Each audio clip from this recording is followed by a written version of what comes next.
دا تختی نمبر 7 دا د کړه زبر. دا کړه زبر د حرف ته پاسه راځي او دا د الف غونته کې شکل وي دی او دا هم د زبر په شان ادا کېږي لکه څنګه چې مخکې زبر ادا کېدو، خدا به د یو الف په مقدار باندې راښکلی شي او د یو الف مقدار داسې دی چې دا ګوته داسې کلا ودرولی شي او دا بیا په درمیانه غونته کې مقدار کې دا بند کړی شي، په درمیانه مقدار کې دا بند کړی شي، نو دا به دومره وخت به یو الف راښکلی شي، یا بنده ګوته یې داسې هغه په درمیانه مقدار سره داسې کولاو کړی شي، نو دا به د یو الف عمره هغه وخت وي، دومره به چې کوم دی دومره وخت به یو الف راښکلی کېږي. د یو الف د اندازه چې کوم دی هغه همدغه ښودلی شوې ده. دلته کړه زبر دی، نو کړه زبر کې دې کې به هم په مفرداتو کې ما قدري طریقې وي کومې چې په مخکې تختو کې وي، نو په مفرداتو کې لومبۍ طریقه جوړ دی، هغه به داسې ویلګي با کړه زبر، تا کړه زبر، ثا کړه زبر، جیم کړه زبر، حا کړه زبر، خا کړه زبر، دال کړه زبر، ذال کړه زبر، را کړه زبر، زا کړه زبر، تقریبا داسې د اخره پورې یا پورې حمزه کړه زبر، حمزه کړه زبر، یا کړه زبر. او بیا دویم نمبر طریقه د مخکې په شانتې لکه روان، ابه داسې ویل کېږي با، یو الف عمره به داسې راښکلی کېږي با، تا تا جا حا طا دا ذا را زا سا شا طا ضا طا ظا عا غا فا قا كا لا ما نا وا ها آ یا. په روان کې زه دې وجې نه اخره پورې ویم چې دقه شانتې غلطي پکې راځي، بعض اوقات خیال نه وي چې دغه غلطي پکې ختمه شي. دا روانو دې پسې بیا جوړ او روان دا دواړه یو ځای کړی شي، جوړ او روان دواړه یو ځای کړی شي، نو جوړ او روان ته جوړ شي. لکه با کړه زبر با، تا کړه زبر تا، تا کړه زبر ثا، جیم کړه زبر جا، حا کړه زبر حا، خا کړه زبر خا. دغه رنګې اخره پورې لکه واو کړه زبر وا، ها کړه زبر ها، حمزه کړه زبر آ، حمزه کړه زبر آ، یا کړه زبر یا. دا مفرداتو کې هغه درې طریقې د مخکې په شانتې وي. اوس مرکباتو کې هم د مخکې په شان هغه درې طریقې، اوله طریقه جوړ په طریقه د روان، دویمه جوړ او روان، او دریمه روان.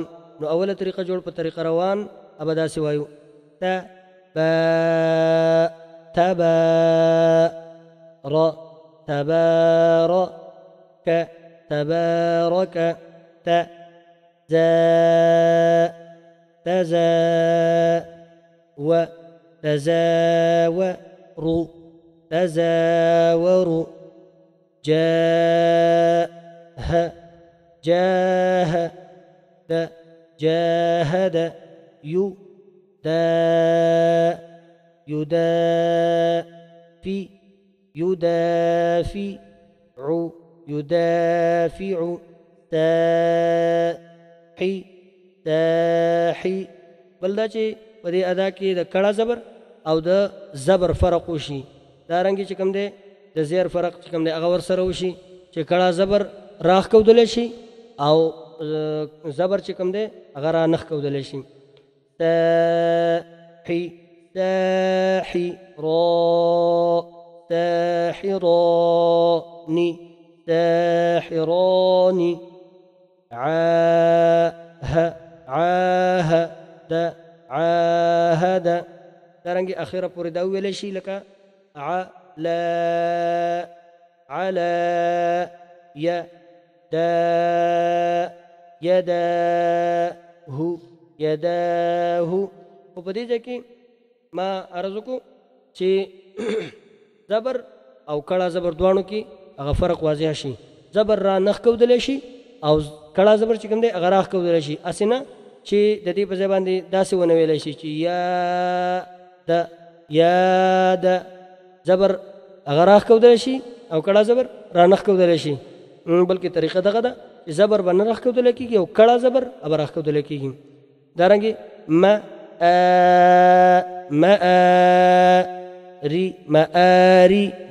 مآریبو دا جوړ په طریقه روان شو او بیا دې پسې جوړ او روان به داسې شي.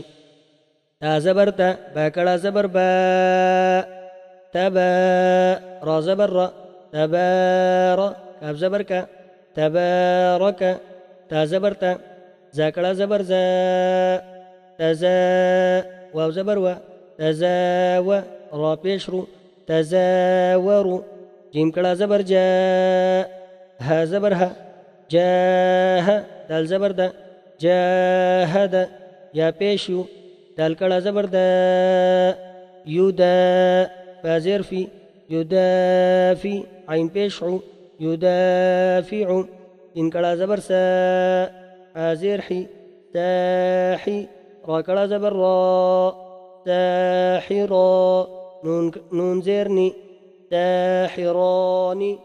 دارنګې اخیره پورې داسې ویلی شي یا زبر یا دال کړه زبر دا یدا ها پیشو یداهو همزه میم زبر ما همزه کړه زبر ما را زیر ری مآری با پیش بو مآریبو.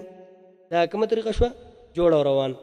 او دې پسې بیا اخیری طریقه روان دریم نمبر طریقه تبارک تزاورو جاهد يدافع ساحران عاهد يضاعف مالك آمن يجادل آوى طغى على يداه مآرب. دا وم نمبر تختې ختمه شوله او دې پسې اتم نمبر تختې.